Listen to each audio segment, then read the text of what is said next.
Aidha, niwafahamishe kwamba katika misako yetu inayoendelea tumefanikiwa kuwakamata jumla ya watuhumiwa 10 hao wamekamatwa katika msako mkali uliofanyika Machi 14, 2025 mpaka sasa bado unaendelea dhidi ya ujangili, ambapo ulijumuisha vikosi maalum kutoka jeshi la polisi, TAWA na TANAPA, ambapo jumla ya silaha 3 zilikamatwa. Hizi silaha ambazo tusema silaha za moto 3 zilikamatwa wakiwa wanatumia katika uwindaji haramu wa wanyama waliozuiliwa kwenye hifadhi za taifa. Silaha zilizokamatwa ni shotgun 2 na gobole 1 linalotumia risasi za shotgun.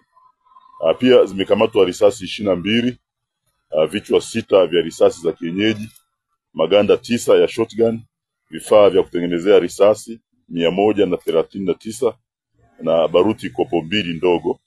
Pia vimekamatwa vichwa 2 vya mnyama anaitwa sia au common dwika, miiba 128 ya mnyama nungunungu, upinde 1, mishale 4 na vichwa vya mishale 15. Waliokamatwa kama nilivyosema wako 10 ni Safari Pasco Tamba miaka 23, ili mkulima mkazi wa Tanga; Jacobo Amori Chigange miaka 50, mkulima mkazi wa Melela. Lakini amekamatwa Matias John Ndalu miaka 20, mkulima mkazi wa Melela.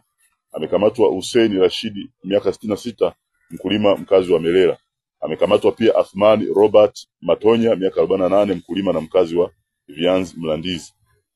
Amekamatwa Ismaili Omari Mahioro miaka 75, mkulima mkazi wa Tandika, Dar es Salaam. Wengine ni Shabani Mohamed Kalesela miaka 50, huyu mkazi wa Mkundi; Bakari Haruna Nzire miaka 53, Abdukarim Ibrahim Mashaka miaka 55, mkazi wa Kilombero, na Nestor Gabriel Mkami miaka 58, mkulima na mkazi wa Melela Mlandizi.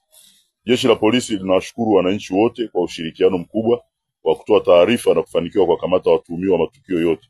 Ushirikiano huu uendelee kwa mustakabali wa jamii yetu na taifa kwa ujumla.